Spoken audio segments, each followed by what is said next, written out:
And now it's time for 'Twas the Night Before a Cubbies Christmas. From the Cubs room, something a little bit different for Christmas. 'Twas the Tale of Night before Steve Christmas. And all through the Jack Brick House, not a creature was stirring, not even a Jeff Blouser. The Chicago White Stockings were hung by the chimney with Harry Carey, in hopes that St. Nicholas Castellanos soon Carey would be there. The Billy Childress were nestled, all snug in their beds, while visions of Sugar Bill Plummer danced in their heads. And Mama, in her Peoria kerchief, and me in my Cap Anson, had just settled our brains for a Bill Long winter's nap. When out on the Turk lawn, there Dave Rosello, such a clatter, I sprang from my bed to see what was the Matt Caesar.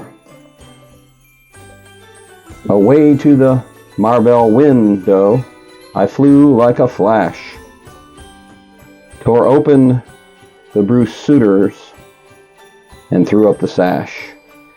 The moon on the breast of the new fallen snow gave a luster of mid-Bryan day yet to the objects below. When what to my wondering Scott Eyre did appear, but a Paul Minner, Richie sleigh, and 8 tiny rain Bob Dernier, while the Luke Little, old driver, so lively and quick, I knew in a moment he must be St. Nico Horner. Keith Moreland, rapid than eagles, his coursers they came, and he whistled and shouted and called them by name. Now Sandberg, now Wilson, now Edwards, and Vitters, on Charcer, on Rizzo, Don Kessinger, and Miller.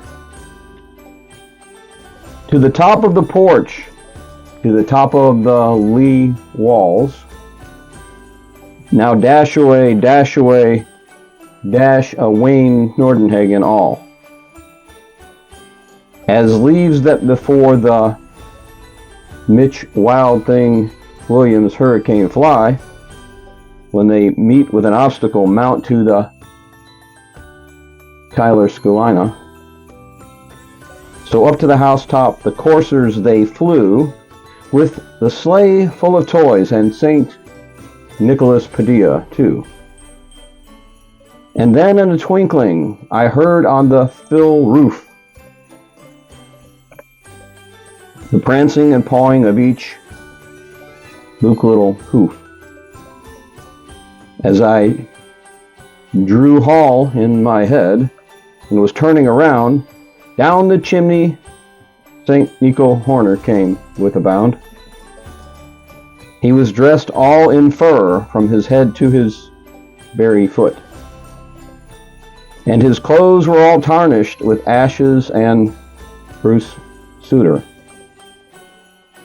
A bundle of toys he had flung on his back, and he looked like a Pedro Strop just opening his pack.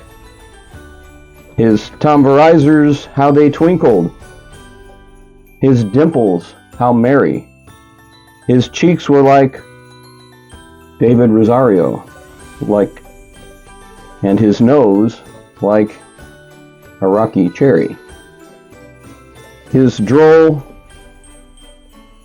Luke Little mouth was drawn up like a Larry Boa, and the beard on his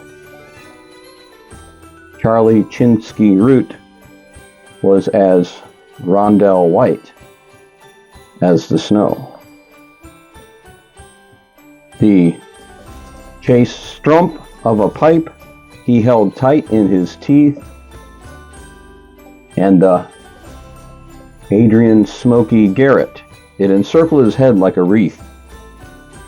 He had a broad face and a Luke Little, round Joe Altabelli that shook when he laughed, like a bowl Samfold of jelly.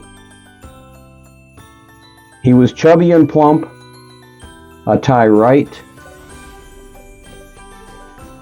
Charlie Jolly Grim old elf, and I laughed when I saw him, in spite of my Randy Myers self. A wink of his rich eye and a twist of his head soon gave me to know I had Daryl Knowles. Soon gave me to Daryl Knowles I had nothing to dread. He spoke not a word, but went straight to his work, and Phil cabareted all the stockings, and then turned with a jerk, and laying his Mordecai three-finger brown finger aside of his nose, and giving a nod up the chimney, Dave Rosello, he sprang to his sleigh, to his team gave a whistle, and away they all flew like the Scott Downs of a thistle. But I heard him exclaim ere he drove out of sight, Ian Happy, Chris Bryant, and to all a Tom Goodwin night. Merry Christmas from the Cubs room and the greater purpose.